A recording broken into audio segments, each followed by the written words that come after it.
Welcome to the next episode of astrology with Jyotish Bhaskar Sushil Korat sir. नमस्ते sir. नमस्ते। और आज का जो एपिसोड होने वाला है वो आमतौर पे जो पेरेंट्स के बहुत सारे सवाल अपने बच्चों से रिलेटेड होते हैं और उनको ऐसा लगता है कि यार यही चीज़ मेरे बच्चे के साथ में हमेशा क्यों होती है। तो ऐसे कई सारे सवाल हैं जिसके बारे में आज के एपिसोड में हम लोग बात करेंगे। सो नमस्ते सर। और बहुत सारा रिस्पांस आपको आ रहा होगा, व्हाट्सएप पे बहुत सारे सवाल आप लोग को पूछे जा रहे होंगे या फिर इंस्टाग्राम के डीएम्स तो भरे हैं, हम लोग ने अभी देखा बहुत सारे सवाल हैं। So yes, we are coming to that. So आज मुझे ना ज़रा ये पूछना है कि बहुत बार ना पेरेंट्स का ये सवाल होता है कि यार मेरे बच्चे को नज़र लग जाती है हमेशा, ये कहीं पे भी जाता है थोड़ा अच्छा दिखता है तो उसको नज़र लग जाती है। तो ये ज्योतिष कैसे इस चीज़ को देखता है कि किसी बच्चे को नज़र लग जाना या किसी व्यक्ति को हमेशा एविल आई का वो शिकार हो जाना, तो इसको कैसे ज्योतिष देखता है? एक्चुअली ये बहुत रिलेवेंट क्वेश्चन है और बहुत अच्छा क्वेश्चन है, क्योंकि ज्योतिष शास्त्र ये एनर्जीज और वाइब्रेशंस का शास्त्र है। Transfer of energy, hypnotism, reiki, mind reading, ये बिल्कुल सही है। माने ये एक विद्या है, ट्रांसफर ऑफ एनर्जी और हमारी कुंडलिनी जागृति। ये बहुत बड़ा विषय है। योग शास्त्र में भी ऐसे बहुत सारी चीज़ें हैं कि जो आप कर सकते हो और बहुत उच्चतम आध्यात्मिक उन्नति पा सकते हो। एक शस्त्र है जिसे आप किस तरह से यूज़ करोगे उसके ऊपर है। कई लोग इसके बारे में इसका इस्तेमाल गलत तरीके से करते हैं। मैं इसे कोई नाम नहीं देना चाहता हूँ, लेकिन गलत तंत्र का इस्तेमाल करते हैं। ये चीज़ें बिल्कुल सही है, लेकिन इसका मतलब ये नहीं है कि यही सब कुछ है। Unless and until you permit it, it won't happen to you. इसका मतलब है, पत्रिका में हम इसके योग कैसे देखते हैं। कई पत्रिकाओं में मैं देखता हूं कि इन लोगों की मानसिक शक्ति, डिप्लीटेड चंद्र या कमजोर लग्न, लग्न इसका मतलब है प्रथम स्थान पत्रिका का। अगर लग्न स्थान में कोई ऐसे नक्षत्र या ग्रह हो कि जिसके वजह से लोगों की मानसिकता बहुत ही दुविधापूर्ण होती है, स्ट्रेस लेने की उनको आदत होती है। लग्न स्थान का अधिपति लग्नेश अगर छठे, आठवें या 12वें स्थान में, माने एक त्रिक स्थान में हो या किसी बहुत अशुभ योग में हो, तो व्यक्ति हमेशा स्ट्रेसफुल रहता है, ओवर थिंकिंग। कई लोगों के चंद्र डिप्लीटेड होते हैं या 12वें स्थान में कई ऐसे योग होते हैं कि व्यक्ति सिक्स सेंस, इंट्यूशन पावर, ये इसकी अनुभूति लेते हैं। एक्चुअली ये स्ट्रेंथ है, ये वीकनेस नहीं है। आप अपने आप को किस तरह से बनाते हो, आपके अंदर वो पोटेंशियल है या नहीं है, ये अभ्यास का विषय है। ये साइंस सही है, जिसे हम ट्रांसफर ऑफ एनर्जी कहते हैं। कई लोग बाहर के देशों में इसे पैरानॉर्मल एक्टिविटीज़ या ऐसी चीज़ें कहते हैं। देखिए, मैं खुद अंधश्रद्धा के बिल्कुल खिलाफ हूँ, लेकिन एनर्जी और वाइब्रेशंस के साइंस में बिल्कुल ट्रांसफर ऑफ एनर्जीज और वाइब्रेशनल एक्टिविटीज़ का उल्लेख किया गया है। इस वाइब्रेशंस में उच्चतम वाइब्रेशंस, जैसे हम मंदिर में जाते हैं, घंटानाद या शंखनाद करते हैं, उससे ऐसे वाइब्रेशंस उत्पन्न होते हैं कि आपका आत्मबल बढ़ जाता है, आपको एक आत्मिक शांति मिलती है। यही आप कहीं रोड रेजेस या झगड़ा चल रहा हो, कहीं कुछ बहुत बुरी बातें चल रही हो, वहाँ जाके बैठो, आप खुद अस्वस्थ हो जाते हो। करेक्ट। भले ही आप उससे दूर हो, लेकिन आप अस्वस्थ हो जाते हो। तो ये वाइब्रेशनल पैटर्न का सवाल है। कहाँ पर समझो अभी वॉर लाइक सिचुएशन पैदा हुई है, आप उसमें डायरेक्टली इन्वॉल्व नहीं हो, आप पिक्चर्स में देख रहे हो, फिर भी आप अस्वस्थ हो जाते हो, एक्साइट हो जाते हो, because we are prone to transfer of energies and vibrations. इसीलिए अपने मन को बलवान बनाने के लिए मैं हमेशा कहता हूँ प्राणायाम या योग साधना का इस्तेमाल करना चाहिए। करेक्ट। सो जैसे आपने बताया कि इन वाइब्रेशंस का इफेक्ट आपके ऊपर होता है। जैसे किसी जगह पे जाएंगे तो ऑब्वियस है कि कहीं पे झगड़ा चल रहा हो तो आप अल्टीमेटली बहुत रेस्टलेस फील करने लगोगे। मंदिर में जाएंगे आप तो आपको अच्छा लगता है। तो मुझे ये जानना है कि कुछ लोगों के बारे में ना ये चीज़ें बहुत फ्रीक्वेंट होती हैं कि जैसे अगर वो किसी जगह पे चले जाएं तो वो बहुत जल्दी इन चीज़ों से अफेक्ट हो जाते हैं, और कुछ लोग ऐसे होते हैं कि जिनको इन चीज़ों से फ़र्क ही नहीं पड़ता। तो ये कुंडली के किस सिचुएशन से पता चलता है कि यार ये इंसान किसी भी निगेटिव एनर्जी से इमीडिएटली अफेक्ट हो जाएगा? देखिए, इसीलिए पत्रिका में चंद्र और बुध ये बहुत इंपॉर्टेंट रोल प्ले करते हैं।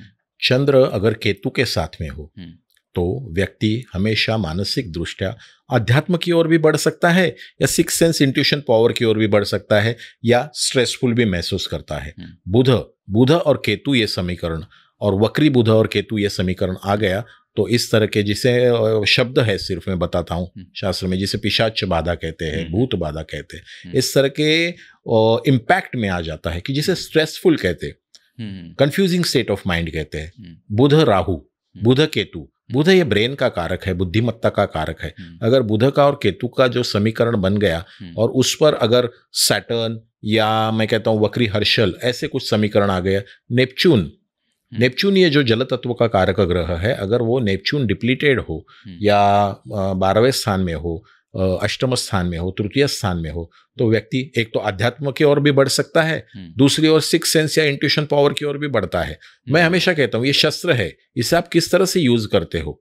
लेकिन ऐसे व्यक्ति बहुत सेंसिटिव होते हैं, ओवर थॉटफुलनेस या जिसे हम कहते हैं कंटिन्यूअस चेन ऑफ थॉट्स इनके मन में चलता रहता है। तो ये व्यक्ति के ऊपर ऐसे चीज़ों का प्रभाव होता है, जल्दी से अफेक्ट हो जाते हैं। राइट। सो अभी आपने एक एग्जांपल बताया कि बुध राहु और बुध केतु एक इस कॉम्बिनेशन से, तो राहु के ऊपर से एक और सवाल है कि राहु काल हम दिन में एक ऑब्जर्व करते हैं कि उस टाइम पे कुछ कोई कार्य नहीं किया जाता या इसके बारे में बताया जाता। तो जैसे मेरे दादाजी हमेशा कहते थे कि वो राहु काल या शाम का जो समय है उस टाइम पे साइकिल मत चलाया कर, तू गिर जाएगा।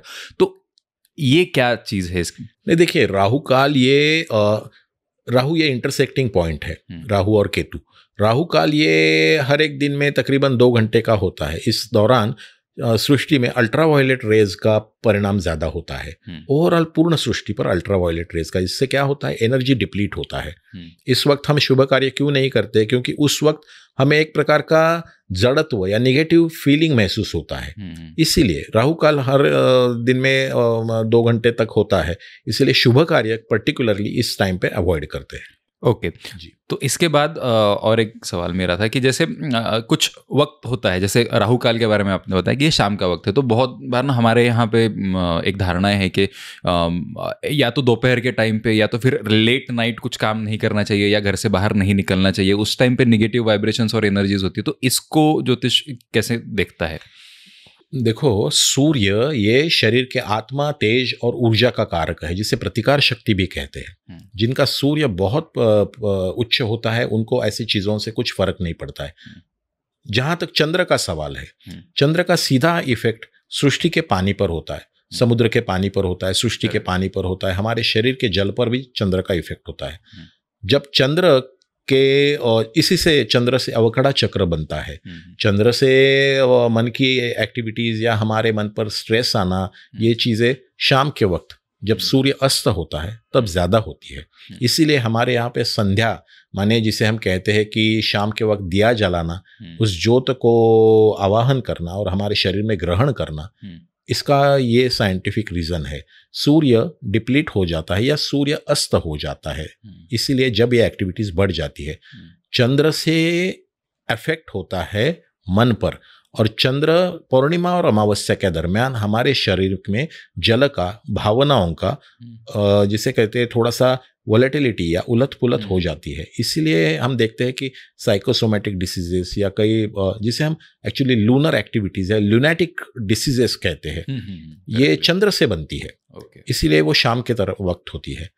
तो इस वक्त अगर हनुमान चालीसा का पठन करना, दिया जलाना, और हमारे पुराने ज़माने के लोग कहते थे कि शाम के वक्त बाहर मत जाओ, इसका कारण ये होता है कि हमारा सूर्य वीक होता है उस वक्त, हमारा सूर्य या आत्मबल वीक हो जाता है, इसलिए ये होता है और चंद्र का प्रभाव ज़्यादा होता है। ओके, सो ये शाम के बारे में, जैसे सूर्य नमस्कार सुबह हम लोग करते हैं, तो इसका एक साइंटिफिक रीज़न ये भी बताया जाता है कि सुबह के टाइम पे जितना आप सनलाइट लोगे उतना आपकी स्किन के लिए और बॉडी के लिए अच्छा है, that's good for your health. तो जैसे आपने एक पिशाच बाधा के बारे में बताया था, तो जनरली बहुत जगह पे ऐसे भी देखा गया है कि कुछ लोग होते हैं कि जिनको ना इन नेगेटिव साइंसेस या इन नेगेटिव एनर्जी की तरफ ये ज़्यादा आकर्षित होते हैं या फिर उनकी एक्टिविटीज़ में इनको ज़्यादा इंटरेस्ट होता है। तो ऐसे लोगों को कैसे पहचाना जा सकता है उनकी कुंडली देख के? नहीं, यू आर एब्सोल्युटली राइट। मैंने कई जगह ऐसी देखी है, पर्टिकुलरली नॉर्थ ईस्ट या ऐसे प्रदेश में हमारे यहाँ पर, कि इस साइंस का प्रॉपर इस्तेमाल किया जाता है, ऑकल्ट साइंस जिसे हम कहते हैं। पूजा के लिए, पूजा पाठ करने के लिए, ट्रांसफ़र ऑफ एनर्जी करने के लिए कई तांत्रिक लोग ये करते हैं। ये हमने पढ़ा भी है, देखा भी है।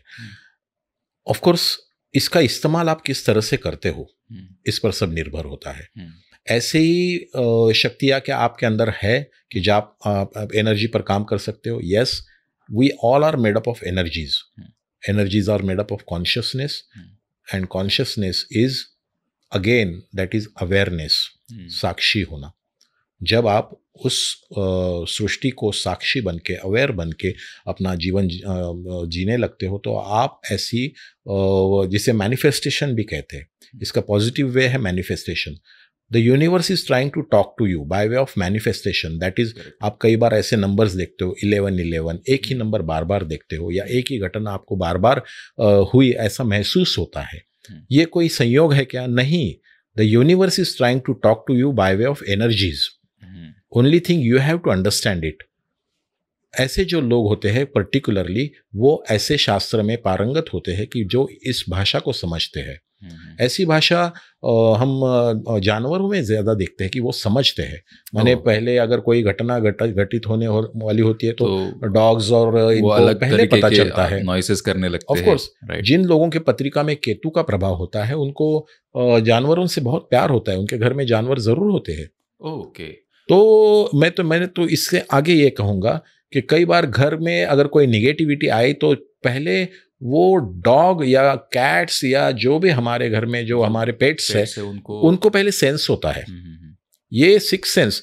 बर्ड्स में अगर हम कहें कि हम काकस स्पर्श करके, एक प्रकार का विधि है जिसे हम पिंड के समय करते हैं कि कौवे ने खाना टच किया, तो इसमें अंधश्रद्धा नहीं है, इसमें अंधश्रद्धा नहीं है। Those birds have particularly that sense कि वो सेंस कर सकते हैं कि जो एनर्जी, हम ये जो शरीर हमारा बना है, कोई ये सिर्फ बोन्स और मसल्स का नहीं है, इसके अंदर एनर्जी है। जब एनर्जी ट्रांसफर होती है या एनर्जी मुक्त होती है या एनर्जी जड़त्व होता है, तो पहले उनको पता चलता है। Right. So they try to express it in line with the universe, right? Of course. Yeah. So universe is the mysterious language which you have to understand and live with. Okay. It is not the problem to be solved. You have to understand and cope up with it. Right. I mean, उसको जियो आप, उसके साथ में tune up करना सीखो और उसको एक पॉजिटिव ले, जिसे हम कहते हैं मैनिफेस्टेशन। एक ही एग्जांपल दूंगा। अगर आपको लाइफ में सक्सेसफुल होना है, अच्छा होना है, कि आपका लाइफ बेहतर बनाना है, तो always have the feeling of gratitude in the morning. That is, आप जब उठते हो सुबह में, अपने हाथों को स्पर्श करके, हाथों की तरफ देख के भगवान को आप हमेशा एक प्रकार का, जिसे थैंक्स गिविंग कहते हैं, फीलिंग ऑफ ग्रेटिट्यूड, कि भगवान मैं एक कृतज्ञता व्यक्त कर रहा हूँ। मिरर में देख के अपने आप को एक स्माइल दिया करो। ये है मैनिफेस्टेशन, कि मैं ये मैनिफेस्ट कर रहा हूँ और ये हम कर सकते हैं। यही है विद्या। अगर दूसरे तरीके से देखो तो आप इसे wrong side of, other side of occult sciences कह सकते हो। इसका आप इस्तेमाल कैसे करते हो? जैसे आपने एक क्वेश्चन में पूछा अभी कि कुछ लोग इसका इस्तेमाल गलत तरीके से करते हैं क्या? यस, करते हैं। लोग इसका इस्तेमाल कई बार ऐसी शक्ति पाने के लिए करते हैं कि जो निसर्ग में तो है, लेकिन जिसके कारण आप एनर्जी ट्रांसफर कर सकते हो। मैं ये कहता हूं कि जो इसका गलत इस्तेमाल करता है उसको ये पहले तकलीफ देता है। और वो किसकी तरफ कर सकता है? कि जो अपने आप को परमिट करता है। मैं ये कहता हूँ हनुमान चालीसा का पठन, जिसकी जो 40 लाइनें हैं, या आप श्री गणेश जी की पूजा करो, टीका लगाओ। महिलाओं के लिए खास करके मैं कहता हूँ कि टीका लगाया करो। इसका शास्त्र में क्या, क्योंकि ये आज्ञा चक्र है, 2 आपके जो आईब्रोज है, इसके बीच में जो चक्र है, जो आज्ञा चक्र है, वहां से सब कुछ अंदर जाता है। यहाँ पर लाल टीका लगाने से आप अपने आप को सुरक्षित महसूस करते हो। महिलाओं को पैरों में चांदी का, जिसे हम कहते हैं ना, बिच्छू कहते हैं उसे, वो पहनना क्यों कहते हैं? अंगूठे के साइड में, जो शादी के बाद में मराठी में जोड़वे बोलते हैं, जोड़वे कहते हैं। क्यों कहते हैं? चांदी का क्यों कहते हैं? क्योंकि मून का इफेक्ट हमारे शरीर में सदर्न हेमिस्फीयर और नॉर्दर्न हेमिस्फीयर, ऐसे 2 विभाग है। महिलाओं की मेन्स्ट्रुअल साइकिल जो होती है, जिसे हम कहते हैं मासिक धर्म, इस पर चंद्र का कंट्रोल होता है। करेक्ट। चंद्र के बदलाव से, चंद्र के तिथियों से उनके शरीर में ज्यादा करके उनके शरीर में बदलाव होते हैं। और वो साइकिल रेगुलेट करने के लिए चांदी का उपयोग करा जाता है कुछ स्पेसिफिक पॉइंट्स पर। आजकल मैं देखता हूँ लड़के कहीं भी वो पियर्सिंग करते हैं, कहीं कान में या कहीं गलत जगह पे भी करते हैं। ये बहुत गलत है। हमारा शरीर 72,000 नाड़ियों से बना हुआ है। नाड़ी माने एक्चुअली वेन्स नहीं, नाड़ी माने प्रेशर पॉइंट्स थे। करेक्ट। आप गलत जगह पे पियर्सिंग करके अपने आप को बीमारी के ये कर लोगे। कुछ लोग टैटू बना लेते हैं unnecessary. Don't do this to your life unless and until you know specifically where to do it.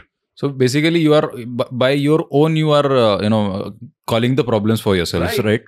So जैसे ये भी है कि बहुत बार ना लोग अब ये चीज़ें मानते नहीं हैं कि जैसे वक्त का मैंने बताया कि राहु काल में कुछ आपको नहीं बाहर जाना चाहिए, या उस टाइम पे अल्ट्रावायलेट रेज का प्रभाव ज़्यादा होता है, ये वगैरह होता है। तो जैसे आपने पियर्सिंग का एक एग्जाम्पल बताया, मुझे ये भी पूछना है कि इन सारी चीज़ों का ध्यान ना रखने का भी कुछ पता चलता है कि ये इंसान इन चीजों का ध्यान नहीं रख के खुद का नुकसान कर लेगा आके जाके? सही क्वेश्चन।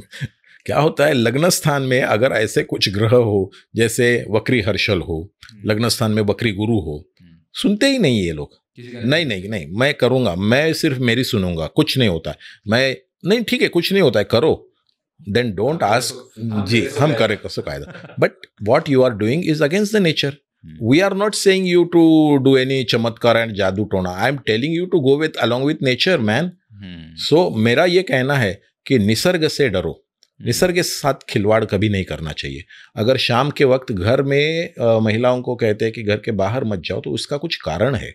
चंद्र के बदलाव से शरीर के पानी पर महिलाओं पर खास करके ज्यादा असर होता है, और शारीरिक और मानसिक भी होता है। पुरुषों को भी कई जगह का हम कहते हैं कि आपने संयम रखने की जरूरत है। क्या होता है कि कई नक्षत्रों में पर्टिकुलरली ना एग्रेशन बढ़ जाता है, कई योगों में एग्रेशन बहुत बढ़ जाता है, कि जिसके वजह से ना हम आवाहन करते हैं उस एक्सीडेंट को। मैं ये कहता हूँ भविष्य ऐसा एक्चुअली कुछ नहीं होता है, उसमें हमारा रिएक्शन या हमारा एक्शन हमारे एक्सीडेंट्स निर्माण करता है। राइट। जैसे एक एड्रेनलिन रश कहते हैं कि वो उतने उस पर्टिकुलर मोमेंट के लिए आपको इच्छा हो गई, आपने बहुत तेज गाड़ी चला ली and you called for the problem. You have called it because सृष्टि जब ऐसे योग बना रही है, आप उसमें एंटर कर रहे हो। क्या आपके भविष्य में वो लिखा है? आपके भविष्य में ये जरूर लिखा है कि इस वक्त आपका एग्रेशन बढ़ेगा, लेकिन ये नहीं लिखा है कि तू गाड़ी चलाएगा। हाँ, भविष्य ये संकेत है कि इस वक्त तेरा ये हो जाएगा, तो तू संयम रख। Right. You will go through the same situation but it won't impact you. That is ज्योतिष शास्त्र। राइट। सो एक इसी का एग्जाम्पल, जैसे कि अगर कोई एक एग्जाम्पल बताऊंगा मैं कि गाड़ी तेज चला ली उसने, तो उस टाइम पे उसको नुकसान हो गया, लेकिन वही अगर किसी खेल में वो खेल रहा है तो वही एग्रेशन उसको जीत भी दिला सकता था। Very good, that's it. So ये है कि that's how you use the energies. Exactly, यही मैं कहता चाहूँगा। ये शस्त्र है, इसका इस्तेमाल आप किस तरह से करते हो। हमेशा मैं कहता हूँ कि भाई आपके अंदर कितना भी एग्रेशन हो, लेकिन नम्र हो जाओ, उस गुरु के सामने नम्र हो जाओ, उस निसर्ग के सामने नम्र हो जाओ। यही पूजा है, यही पूजा पाठ है, यही साधना है कि निसर्ग की पूजा करो। निसर्ग ही भगवान है। भगवान कहीं मंदिर में नहीं बैठा है कि यहाँ जाओ, ये पूजा करो और ये विधि करो। मैं इसके खिलाफ हूँ। मैं कहता हूँ कि निसर्ग के सामने झुक जाओ, नम्र बनो और निसर्ग के साथ चलो। यह है सच्ची गुरु की पूजा, मानस पूजा, सर्वश्रेष्ठ पूजा। और feeling of gratitude is the finest way of manifestation. Correct. So manifestation के बारे में अभी आपने जिस बताया, तो उसमें मैं एक डायलॉग बोलना चाहूंगा ओम शांति ओम फिल्म का, कि अगर किसी चीज को पूरे दिल से चाहो तो सारी कायनात तुम्हें उससे मिलाने की साजिश में लग जाती है। वो कायनात is universe. So absolutely that is going to give you the things that you want, but you have to manifest it in a right way. Right, absolutely right. मैं यही कहता हूँ कि ये सब कुछ झूठ नहीं है। आपको लगता है, नहीं तो हम लोग सब पंच महाभूतों से बने हुए हैं। राइट। हमको सिर्फ आंखों को दिखता नहीं, इसलिए हम नहीं कह सकते यहाँ हवा नहीं है। You are breathing man, it is inside you, it is not outside. ये जर्नी अंदर जाने का है, ये महसूस करने की यात्रा है, ये मानने की यात्रा नहीं, ये जानने की यात्रा है। जानो अपने आप को, जानो ये सृष्टि को जानो। आपको पता नहीं है कि जो वृक्ष होते हैं, जो पेड़ होते हैं, ये ऐसे एनर्जी के सोर्सेस है कि पंचांग में जिसे आराध्य वृक्ष कहा गया है कि इस वृक्ष के छाया में बैठ जाओ, इसके पेड़ों का, इसके पेड़ के फलों का, इसके खाल का आप आहार में समावेश करो, आपको कभी बीमारी नहीं होगी। बीमारी नहीं होगी इसका मतलब है आप किसी भी बीमारी से बच जाओगे। Correct. क्योंकि ये इसे आराध्य वृक्ष नक्षत्रों की ऊर्जा उसमें होती है। Right. आपको पता नहीं शायद, लेकिन वृक्ष जब कट करते हैं तो वो जोर से चिल्लाते हैं। वो फ्रीक्वेंसी हम सुन नहीं पाते हैं। Right. पेड़ों का संवर्धन, पेड़ों की छाया में बैठना, और इसमें और एक ये है कि कई बार कई जगह पे ऐसे पेड़ भी है जो एक्चुअली एनर्जीज एमिट भी करते हैं। इसका मतलब ये होता है कि आप वहां जाओगे, आपका बुद्धि चलना बंद हो जाता है, आपको समझ में नहीं आता मैं कहाँ चल रहा हूँ, जिसे मराठी में एक वर्ड है चकवा कहते हैं। कि आप वहीं पर घूमते रहते हो। ये कोई जादू टोना है? No, the trees are actually expressing themselves, they are supplying such vibrations and energies in the universe, providing it, and if you are into that circle, आपका ब्रेन काम करना बंद कर देता है, इलेक्ट्रोमैग्नेटिक फोर्सेस पे उसका इफेक्ट होता है। इसीलिए कहते हैं शाम के वक्त कहीं जंगल में या यहाँ वहाँ मत जाओ। सो दैट्स द टाइम कि जब वो सबसे ज़्यादा एनर्जी इमिट वहाँ से ऑफ कोर्स हो रही होती है।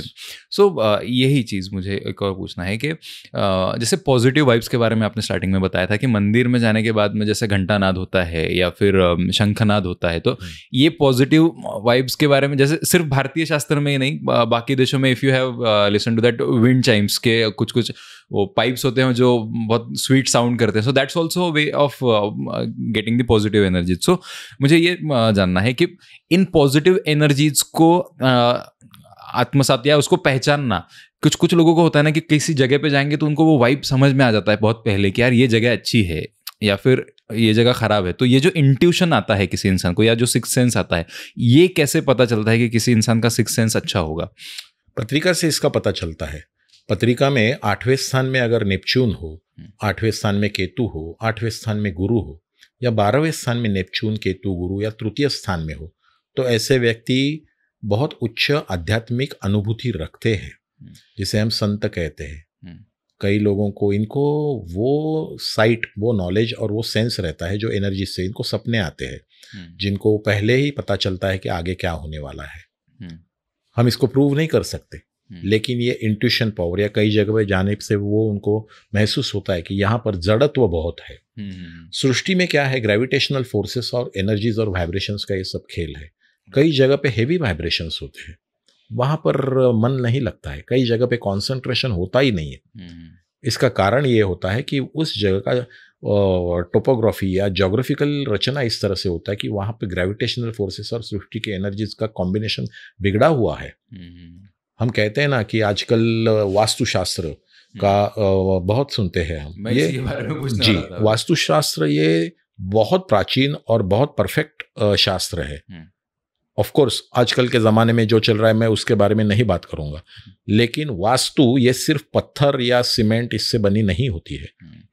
हमारे जो हिंदू संस्कृति में कई मंदिर इस तरह से बनाए गए हैं, इतने परफेक्शंस में बनाए गए हैं कि जहाँ पर ज्योग्राफिकल उसका विचार बहुत किया गया है कि जिसके कारण perfect alignment with the nature किया गया है। नेचर के जो सेस्मिक प्लेट्स होते हैं उनका अभ्यास किया गया है, मैग्नेटिक फील्ड्स का अभ्यास किया गया है। ये बहुत बड़ा शास्त्र है। आजकल के ज़माने में जो वास्तुशास्त्र चलता है ना कि ये करो, वो करो, इससे ये बदल जाएगा, मैं उस पर भाष्य नहीं करना चाहता हूँ, लेकिन मैं इतना कहता हूँ कि ये बहुत गहरा शास्त्र है।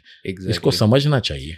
तो जैसे मुझे इसी के को जोड़ के एक सवाल ये पूछना है कि बहुत सारे लोगों का ऐसा होता है ना कि भाई जैसे बच्चों के बारे में कि मेरे बच्चों की रूम ये दिशा में होगी तो उनका पढ़ाई में ये फ़ायदा होगा, ये इस तरीके की मटेरियलिस्टिक चीज़ों में लोग देखते हैं। लेकिन मुझे ये पूछना है कि क्या वास्तुशास्त्र आपकी पत्रिका के हिसाब से आपका घर कैसा बना होना चाहिए, ये ऐसा कुछ कनेक्शन है इसमें? बिल्कुल है ना, नॉट नेसेसरी कि एक ही नियम आप सब पर लगाओ। करेक्ट। वास्तुशास्त्र, आप कुंडली और वास्तुशास्त्र इन दोनों का कई पत्रिकाओं में ना मंगल बहुत पावरफुल होता है। ऐसे लोगों को पत्रिकाओं में भूमि का या इसका लाभ बहुत अच्छा होता है। ऐसे लोगों ने हमेशा नॉर्थ और साउथ अगर ये ले अगर जगह तो उनको बहुत उसका लाभ होता है, फाइनेंशियल गेन्स होते हैं। कई लोगों को ईस्ट वेस्ट बहुत अच्छा ये होता है। तो कहने का मतलब ये है कि हर एक व्यक्ति के लिए वो ऐसा स्टैंप नहीं है कि एक ही दिशा पकड़ो। बच्चों के लिए कुछ विशिष्ट दिशाओं में बैठ के स्टडी करना ये अच्छा होता है। आग्नेय, ये क्योंकि दिशा जो है ना इन पर चंद्र का प्रभाव होता है और मैग्नेटिक फील्ड्स का प्रभाव होता है।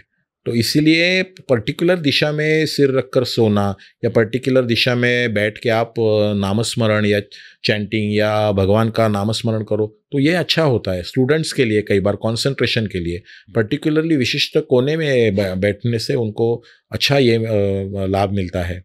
जैसे कहते हैं आग्नेय दिशा, ये वायु तत्व का, अपना अग्नि तत्व का दिशा है, वहाँ पर आप रसोई या ये इसके लिए इस्तेमाल करो।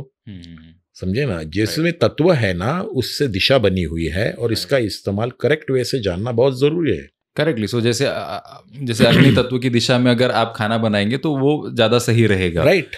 तो घर की वास्तु अलग अलग तरीके से एनर्जीज जो है वो ट्रांसफर करती है किसी व्यक्ति में, और उसी तरीके से हम कहते हैं कि वो घर किसी के लिए लाभी था, या उस घर में जाने के बाद में बहुत सारा सक्सेस मिला, और उसी घर में जाने के बाद दूसरे किसी और को उतना नहीं मिला सक्सेस। तो मुझे एक और बात मुझे पूछनी थी कि कुछ लोगों की मानसिकता ऐसी होती है ना कि ये हम लोग देखते हैं कि यार इसको वैसे तो स्ट्रेस लेने की कोई ज़रूरत नहीं है, इसको कुछ वैसा है नहीं, लेकिन दे आर ऑलवेज डिस्टर्ब्ड, उनकी मानसिकता हमेशा किसी ना किसी चीज़ के अराउंड घूमती रहती है। तो ये स्थिति कैसे आती है किसी की कुंडली में?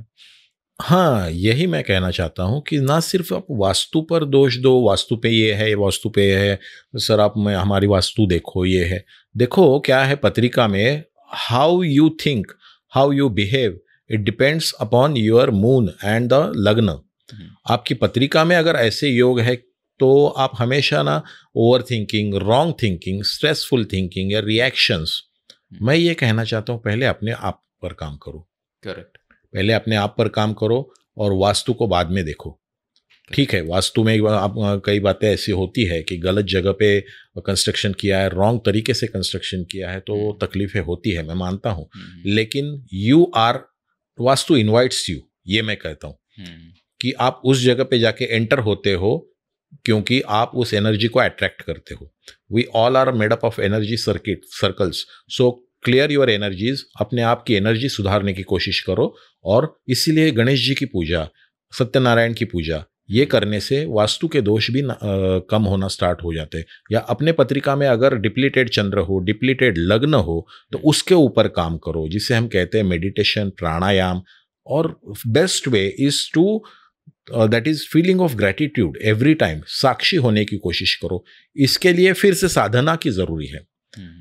देखो, ग्रीड या हम सब कुछ एवरी टाइम, अगर कोई व्यक्ति अपसेट रहता है तो उसके पीछे फीलिंग ऑफ इनसिक्योरिटी है बेस। करेक्ट। तो ये फीलिंग ऑफ इनसिक्योरिटी, ग्रीड, इसको पहले छोड़ो।